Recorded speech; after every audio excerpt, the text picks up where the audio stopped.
बिस्मिल्लाहिर्रहमानिर्रहीम। अस्सलाम वालेकुम स्टूडेंट्स जी।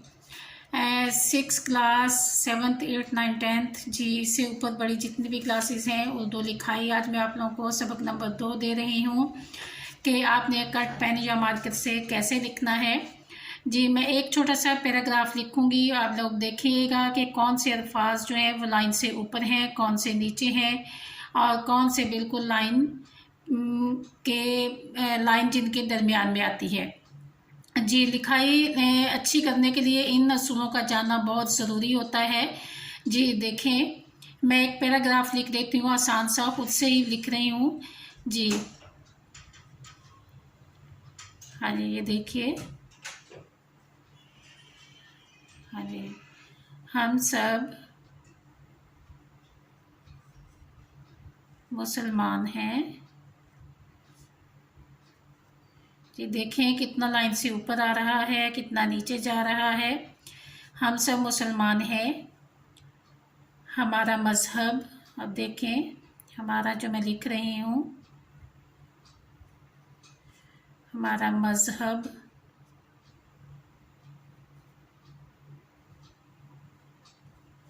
इस्लाम है। देखें जो अलीफ है वो मैंने बिल्कुल लाइन के ऊपर लिखा है, इस्लाम है। ये देखें, है भी जो है लाइन के ऊपर ही मुकम्मल होगा, बढ़िए जो है। हम आपस में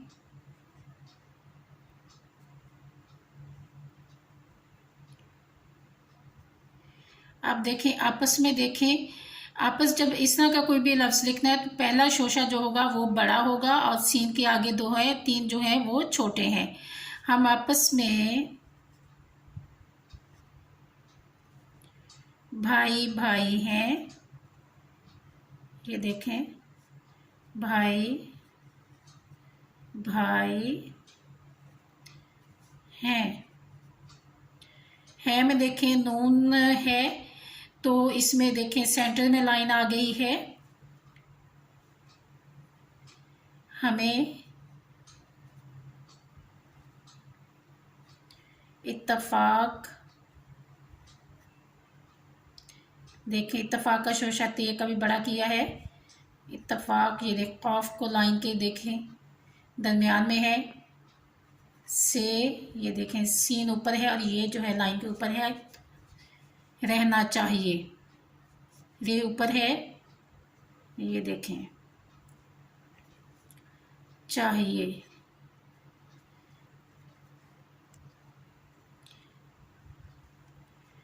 हमारा वतन, ये देखें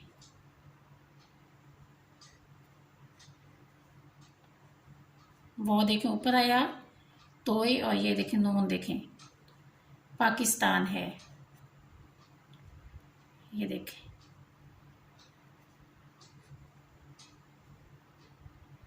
ये नून देखें। अब ये देखें स्टूडेंट्स, देखें कि इसमें तमाम अल्फाज आगे हैं कि कौन सा लाइन से ऊपर आएगा, कौन सा लाइन के दरमियान, जिसकी लाइन दरमियान में आएगी, और कि कौन सा जो है वो लाइन से नीचे कितना होना चाहिए, कितना ऊपर होना चाहिए, कितना लाइन पर होना चाहिए। बेटा इन उसूलों को अगर आप मद्देनज़र रखते हुए काम करेंगे और स्पेशली बोर्ड एग्ज़ाम्स को जब करेंगे तो इन उसूलों को मद्देनज़र रखते हुए पेपर को कीजिए तो इंशाल्लाह आप लोग देखेंगे कि आपकी जो पेपर प्रेजेंटेशन है, लिखाई जो है, सबसे पहले जो है पेपर प्रेजेंटेशन होती है जिसमें लिखाई काउंट होती है। तो बेटा कोशिश करें कि आप कट पेन का इस्तेमाल करें और इस तरह से लिखना शुरू करें। इस तरह से एक एक पैराग्राफ की प्रैक्टिस भी आप घर में करेंगे तो इंशाल्लाह आपकी लिखाई जो है बहुत खूबसूरत हो जाएगी और आपको खुद भी देखने में अच्छा महसूस होगा। ओके, अल्लाह हाफिज़।